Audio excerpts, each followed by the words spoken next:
rahimahu ta'ala wa nafa'ana yakum ulumahu wa nas'alullah barakati ulumihi. Faslun wal mutabayyi'ani bil khiyar ma lam yatafarraqa wa lahuma ayastaritul khiyar ila salasati ayyam. Ya. Di sesi hari ini kita akan banyak ngobrol tentang khiyar dalam jual beli. Khiyar itu dalam bahasa kita sering dikenal dengan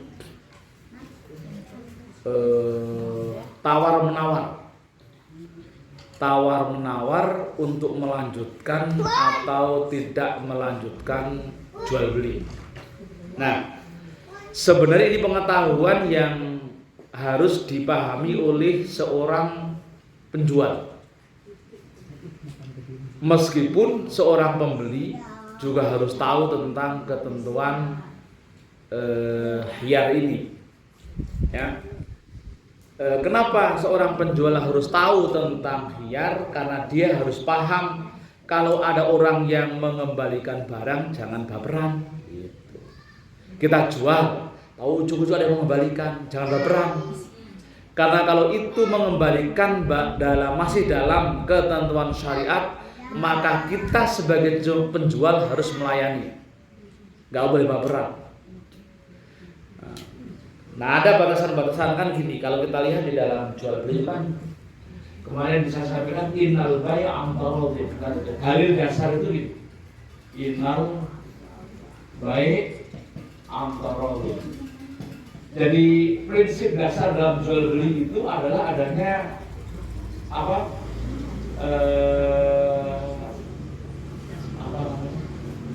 sama suka dan sama rela.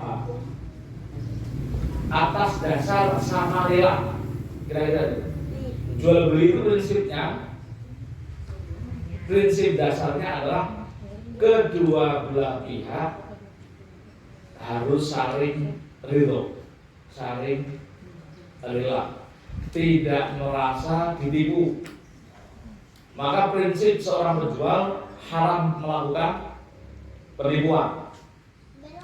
Penipuan membuat pembeli tidak rela.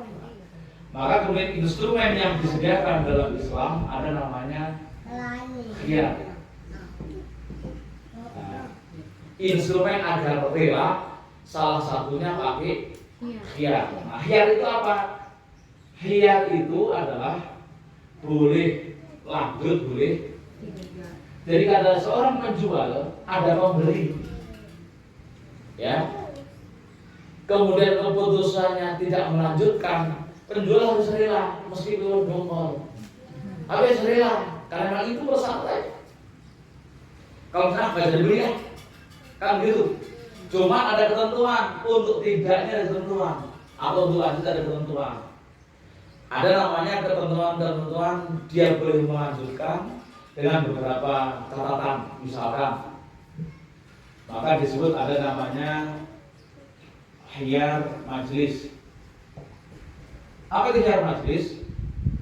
Khiyar majlis itu orang boleh melanjutkan atau membatalkan selama masih dalam satu tempat, masih ada tempat tatap muka. Jual beli konvensional itu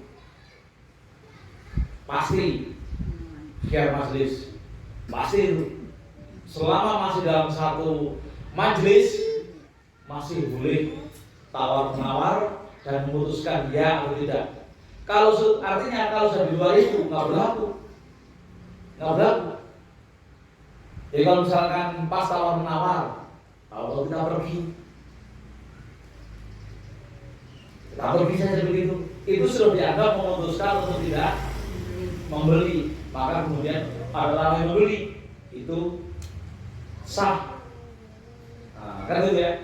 Jadi sangat ditekankan ini antarodin itu. Maka kita juga tidak boleh ketika ada orang nawar kalau kita nyopot. Misalkan ini ada orang jual baju ini bagus nih. Nah, kan gitu ya. Dia lagi nawar gitu kan. Kok dia beri harga murah. Misalkan baju itu harga ditawarkan oleh pembelinya 200 misalkan. lalu penjualnya 200, kalau yang pembelinya nawar 150 dong, masih negosiasi. Lalu kita masuk, siap, aku berani 200. Nah, itu nggak boleh.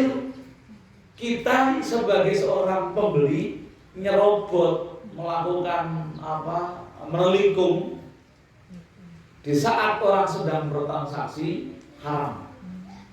Ya. Jadi orang lagi asik jual beli banyak, lagi tawar-menawar, kita tahu barang, itu barang itu bagus, langsung aku berani ini di atas harga yang ditawarkan itu. Itu nggak boleh. Kita sebagai pembeli nggak boleh melakukan sesuatu. Harus nunggu dulu, sabar, mudah-mudahan nggak jadi. Berdoa saja, mudah-mudahan jadi. Kalau sudah digali, tidak boleh masuk. Kan itu namanya khiyar majelis. Jadi kalau kita menerobos di tengah transaksi, itu sama dengan melamar, sama hukumnya dengan melamar perempuan yang sedang berada dalam sama haramnya. Itu namanya khiyar majelis. Nah, jadi seluruh yang disebut dengan transaksi akad itu pasti ada khiyarnya. Tapi dikecuali oleh ulama, dalam hal akad nikah nggak boleh ada khiyar. Nikah ya, nanti kalau enak saya baliknya, nggak boleh. Kalau nggak enak, nggak boleh gitu. Itu namanya khiyar yang tidak haram. Makanya hanya dalam akad nikah dan hibah tidak boleh ada khiyar. Jadi khiyar itu seluruh transaksi tidak ada khiyar. Boleh makdir, boleh tidak, kecuali di dalam pernikahan. Pernikahan boleh dikasih khiyar. Nanti kalau sudah saya coba nggak enak saya kembali. Nah, itu. Kalau nggak enak saya terusin. Nah, itu nggak boleh. Nah, ini karena apa? Lagi ngejar targetnya amal. Nah, dalam jual beli yang penting berada dalam satu majelis. Keluar batal, sudah nggak berlaku khiyar. Keluar dari majelis itu nggak berlaku khiyar. Maka kemudian khiyar itu hanya berlaku dalam malamnya tafarraqo selama kedua belah pihak yang sedang bertransaksi belum berpisah. Jadi kalau mau tawar menawar sudah mulai gitu kan, biasa penjual beli makna beli sayur berbulan. Ada ulatnya apa enggak? Dia selama di itu nggak masalah. Selama di tempat dilihatin ada ulatnya apa enggak. Ada ularnya tetap beli, yaitu bagian dari khiyar. Berarti dia tetap mau. Kalaupun lihat ada ularnya nggak jadi, itu nggak apa-apa. Warnanya dalam konteks khiyar. Yang jelas ketika barang itu sudah masih dipegang orang, masih dalam transaksi orang, pihak ketiga tidak boleh nyerobot. Kalau nyerobot dan berhasil haram, statusnya haram. Kenapa? Karena dia dianggap menyakiti salah satu pihak lain. Nah itu karena ada beberapa hal yang harus kita pahami di luar majelis itu tapi diperbolehkan. Jadi sekali prinsipnya khiyar itu harus berada dalam satu tempat. Makanya kalau dalam nikah itu kenapa kalau anggap bertransaksi, berakad, itu ketika misalkan sudah saya bayar tunai langsung tarik kan gitu di market, kita nggak boleh ada jeda kan begitu. Misalkan dibayar tunai gimana ya? Ayo nggak boleh itu. Makanya dalam tradisi atau mazhab akad transaksi pernikahan itu nggak boleh berjeda. Nggak boleh jeda, langsung tidak tuh langsung jangan nanti juga baru nggak boleh. Kalau jeda batal. Nah kalau misalkan semua dari saksi ada ketika transaksi kok kemudian mikir-mikir dulu, Nah, itu mesti saksi harus mengatakan tidak sah, bukan mengatakan sah. Nah, tapi memang kalau biar di nikah tak sah, atau kalau di biar majelis sah sahnya. Jadi boleh pegang, boleh melihat, boleh beberapa hal, semua yang ketika di dalam majelis, pokoknya dia boleh ngulik, boleh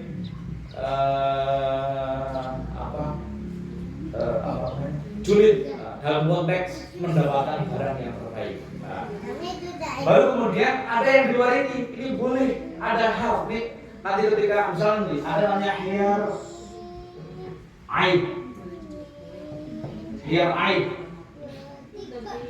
aib itu seorang pembeli boleh membatalkan atau melanjutkan ketika melihat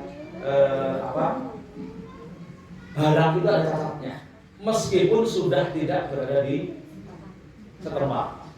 Jadi sekali lagi prinsip khiyar itu harus di dalam satu majelis. Tapi kalau misalkan di luar majelis kok ditemukan ada aibnya, itu boleh dia mempertimbangkan kembali apakah mau dikembalikan, dilanjutkan atau tidak dilanjutkan.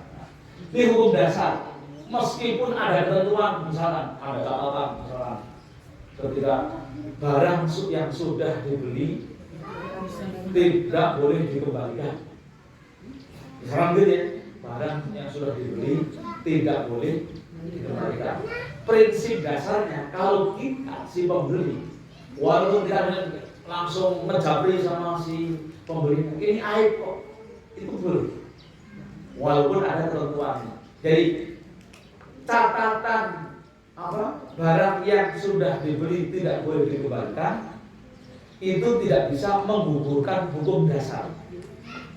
Kalau jual beli ketika ada aib, karena memang hukum dasarnya dalam jual beli, kalau misalnya masuk ke pengadilan meskipun ada catatan barang yang sudah dibeli tidak dikembalikan, kita tetap bisa menang. Karena catatan itu tidak menggugurkan ketentuan. Nah, apalagi nanti kan ketika tidak dikembalikan,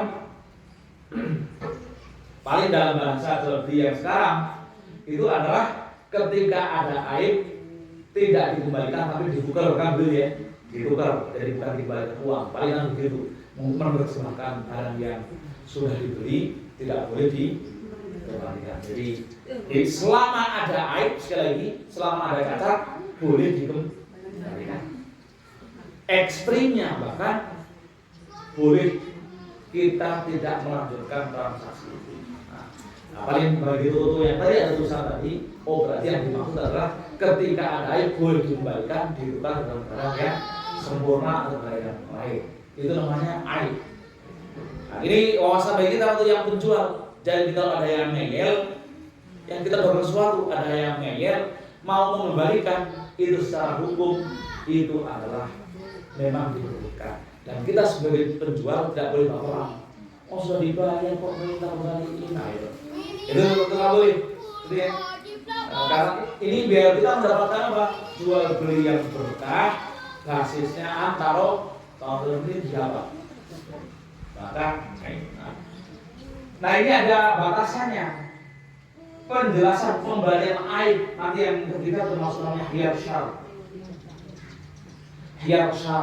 Jadi dia memberikan batas hiyar milik keluar di luar dari majelis setelah jangka waktu tertentu.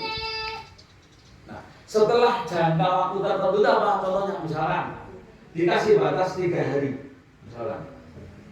Nah, maka 3 hari ini menjadi batas maksimal. 3 hari ini nggak boleh. Jadi kalau mengembalikan misalkan boleh dikembalikan maksimal 3 hari. Di atas 3 hari itu tidak ada yang batal. Kalau mau dikembalikan nggak bisa, meskipun ada aib.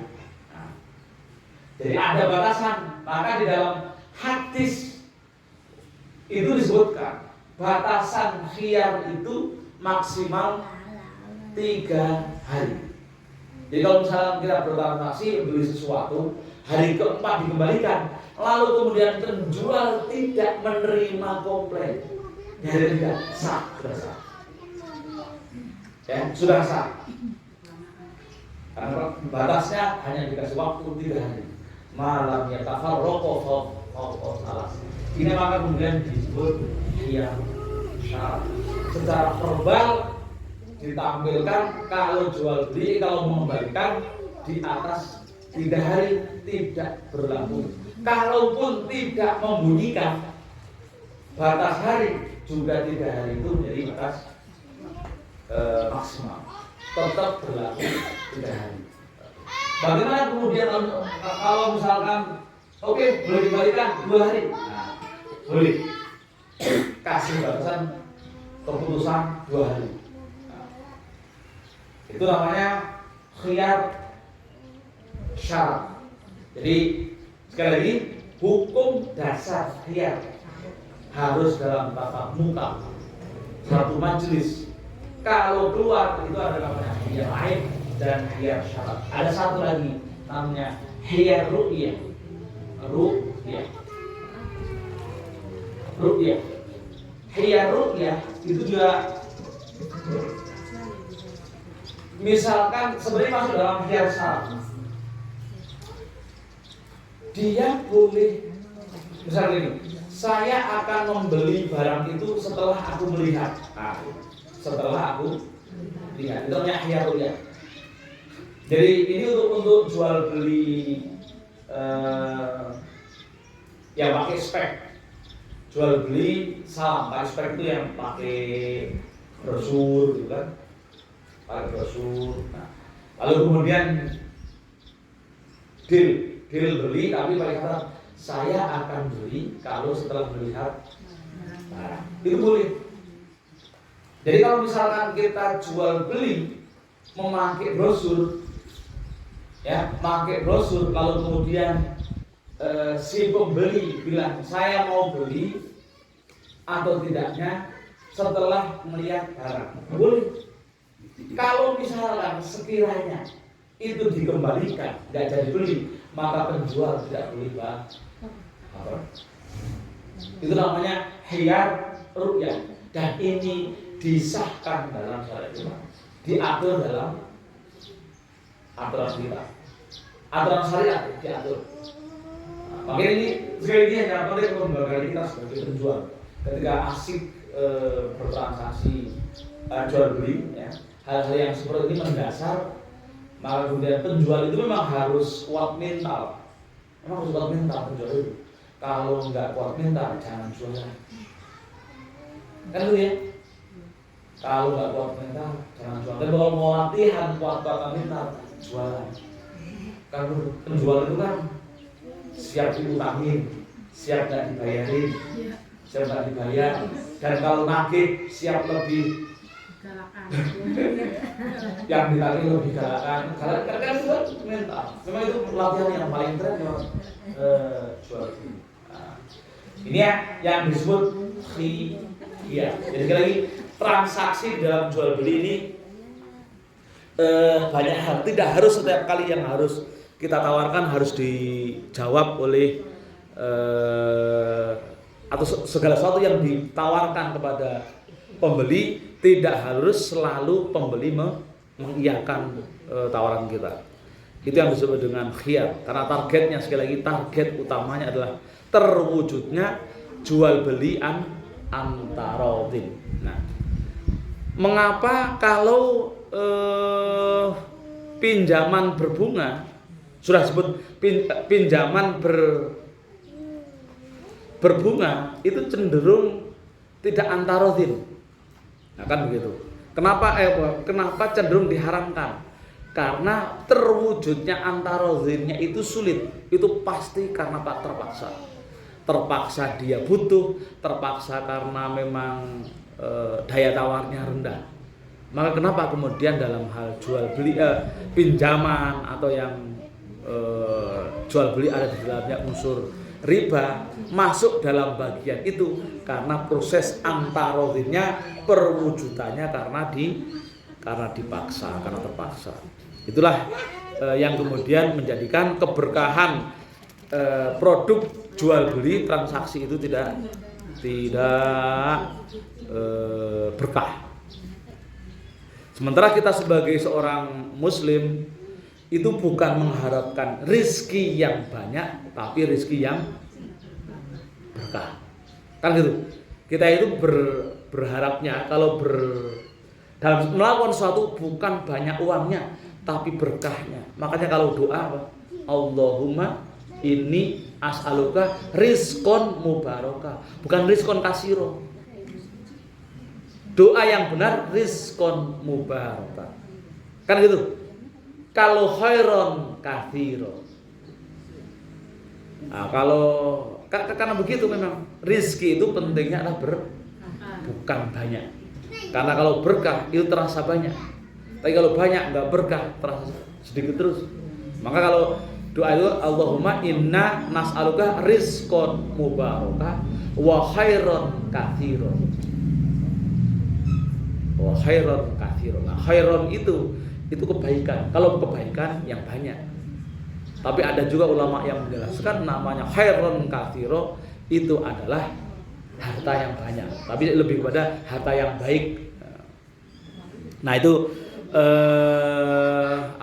mengenai khiyar. Oke, sampai di sini ada yang mau ditanyakan?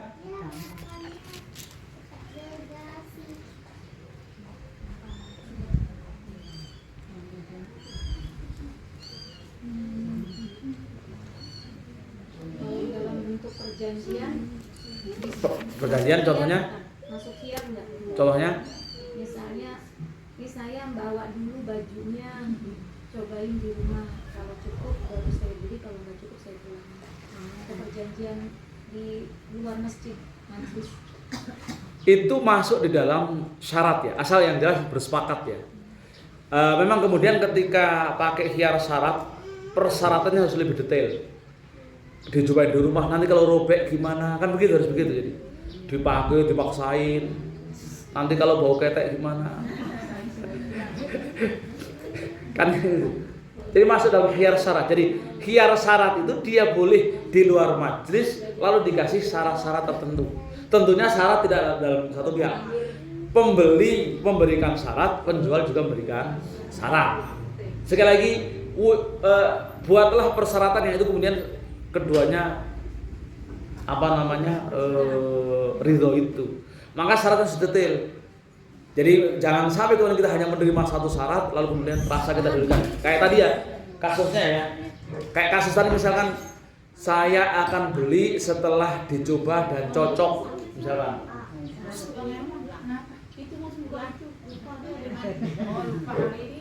Setelah cocok misalkan akan saya beli misalkan begitu. Nah, didetailkan persyaratan karena itu tidak hanya itu saja ya. Di penjual juga didetailkan. Oh ya boleh. Tapi kalau misalkan dicoba-coba dipaksain lalu robek, itu juga harus disampaikan. Nanti kalau robek misalkan ganti robekannya atau seperti apa. Itu namanya termasuk dalam khiyar tapi khiyar syarat. Ya, masuk dalam khiyar tapi khiyar syarat. Jadi masih dalam ruang lingkup tawar menawar. Tapi yang jelas ketika bawa jangan lebih dari 3 hari. Itu penting itu. Jangan sampai lebih 3 hari. Lebih dari 3 hari keputusannya khiyar batal. Bisa jadi karena dia sudah bawa dianggap sudah membeli. Boleh begitu. Ya. Lebih. Pokoknya batasan maksimalnya 3 hari. Jadi ini ada di hadis misalkan. Nah, wa kullu sil'atin ibta'taha salasa layalin. Semua barang yang diperjualbelikan, yang kamu jual beli itu ada dalam batas khiyar, tidak boleh melampaui dari 3 hari ya. 3 hari itu batas maksimal. Batas maksimal. Jadi kalau Anda ini yang kemudian ketika jual beli online apapun, jual beli online itu yang berlaku dari jenis 4 khiyar ini hanya 3 aja yang berlaku. Yang khiyar majlis nggak berlaku. Tapi khiyar aib berlaku, khiyar ru'yah berlaku, khiyar syarat berlaku. Jadi misalkan setelah beli lalu terlihat ada aib, boleh langsung mengembalikan. Boleh. Mau nerima atau nggak nerima si penjual, itu adalah kita boleh mengembalikan. Cuma khawatirnya setelah dikembalikan, dari saya nggak dikembalikan, nah itu yang itu langsung ngajak perang gitu. Nah, jadi pada prinsipnya boleh mengembalikan. Jadi hanya 3 khiyar kalau untuk jual beli online, termasuk dalam hal tertentu tadi ya. Ada khiyar syarat dijual dan dibawa dulu dan mau dilihat dulu. Termasuk barangkali tadi ketika mau dibawa pulang, mau dilihat secara detail, mau periksa, itu kan khiyar ru'yah. Jadi akan membeli setelah melihat secara detail. Sehingga sekali lagi proses jual beli itu biar muaranya berfondasi dari antarodin, dari atas dasar suka sama suka atau rela sama rela. Jadi termasuk misalkan di dalam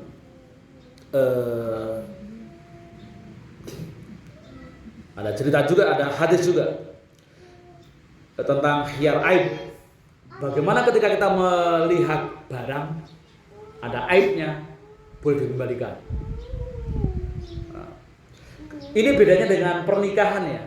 Kalau pernikahan itu cacat itu dilihat sebelum akad.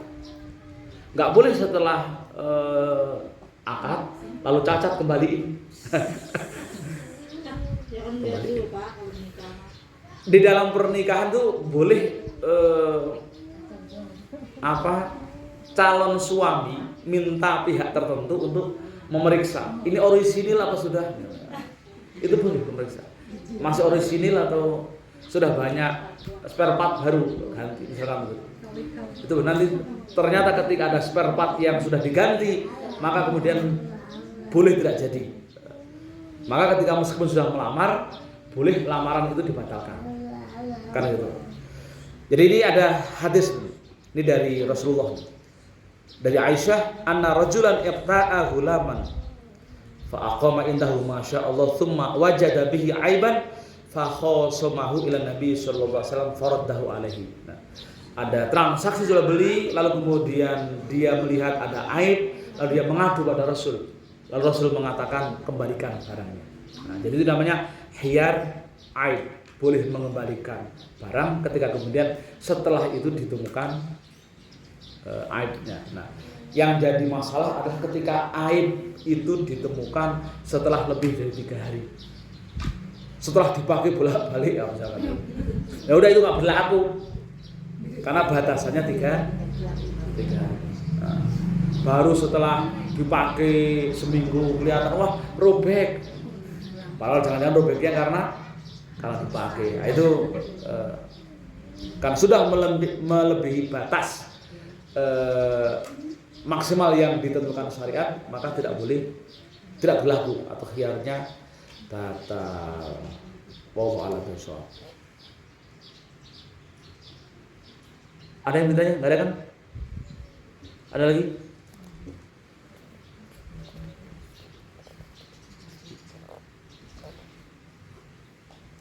Oke ya. Oke, saya kira itu cukup bagi kita semua untuk memberikan bekal bagi penjual dan juga beberapa hak yang bagi pembeli menjadi penting untuk diketahui karena itu merupakan hak. Jadi kalau kita punya ilmunya ini itu kita boleh marah kalau suatu saat penjual terlalu kaku. Boleh marah, boleh negosiasi sampai kemudian kita bisa mendapatkan keridhaan ketika melaksanakan transaksi jual beli.